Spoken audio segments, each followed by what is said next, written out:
The Tale of Peter Rabbit. Once upon a time, there were 4 little rabbits, and their names were Flopsy, Mopsy, Cottontail, and Peter.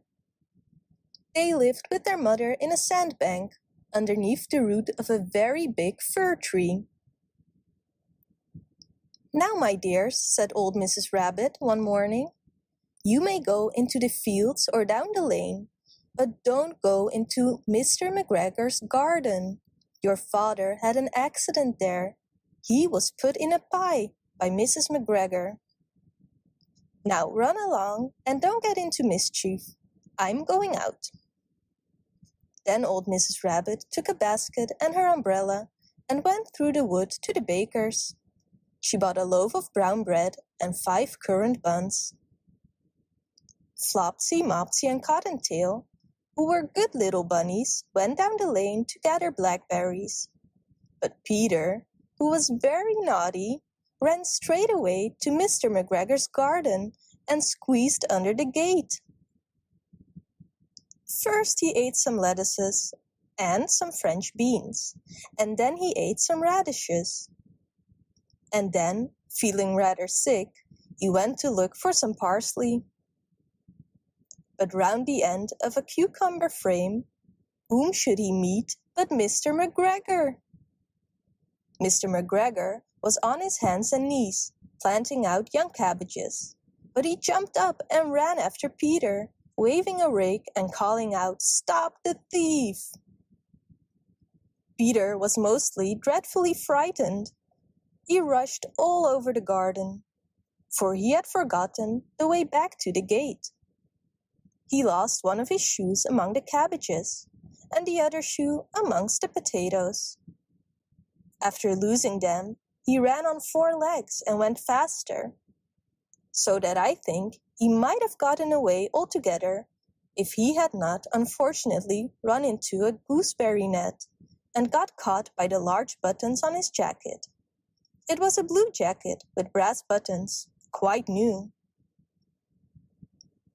Peter gave himself up for lost and shed big tears, but his sobs were overheard by some friendly sparrows, who flew to him in great excitement and implored him to exert himself. Mr. McGregor came up with a sieve, which he intended to pop upon the top of Peter, but Peter wriggled out just in time, leaving his jacket behind him, and rushed into the tool shed and jumped into a can. It would have been a beautiful thing to hide in, if it had not had so much water in it.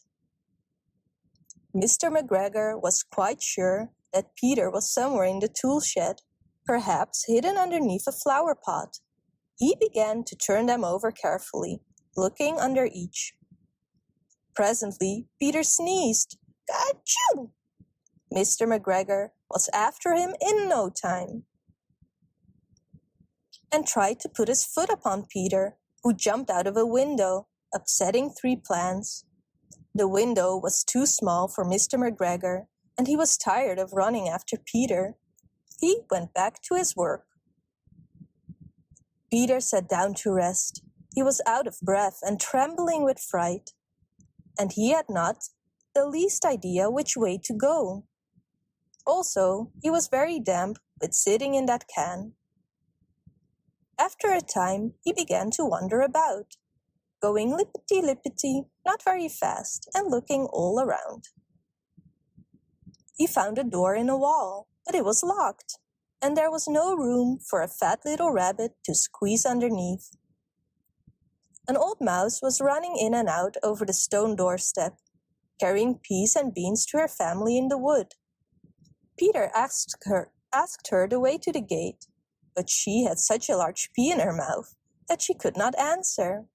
She only shook her head at him. Peter began to cry. Then he tried his way straight across the garden, but he became more and more puzzled.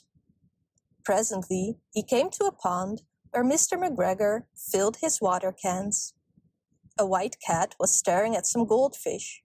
She sat very, very still, but now and then the tip of her tail twitched as if it were alive. Peter thought it best to go away without speaking to her. He had heard about cats from his cousin, little Benjamin Bunny. He went back towards the tool shed, but suddenly, quite close to him, he heard the noise of a hoe. Scratch, scratch, scratch, scratch. Peter scuttered underneath the bushes, but presently, as nothing happened, he came out and climbed upon a wheelbarrow and peeped over. The first thing he saw was Mr. McGregor, hoeing onions. His back was turned towards Peter, and beyond him was the gate. Peter got down very quietly off the wheelbarrow and started running as fast as he could go, along a straight walk behind some blackcurrant bushes. Mr. McGregor caught sight of him at the corner, but Peter did not care. He slipped underneath the gate and was safe at last in the wood outside the garden. Mr. McGregor hung up the little jacket and the shoes for a scarecrow to frighten the blackbirds. Peter never stopped running or looked behind him till he got home to the big fir tree. He was so tired that he flopped down upon the nice soft sand on the floor of the rabbit hole and shut his eyes. His mother was busy cooking. She wondered what he had done with his clothes. It was the second little jacket and pair of shoes that Peter had lost in a fortnight. I am sorry to say that Peter was not very well during the evening. His mother put him to bed and made some chamomile tea, and she gave a dose of it to Peter. 1 tablespoonful to be taken at bedtime. But Flopsy, Mopsy, and Cottontail had bread, milk, and blackberries for supper. Read, download or print this story on our website ririro.com.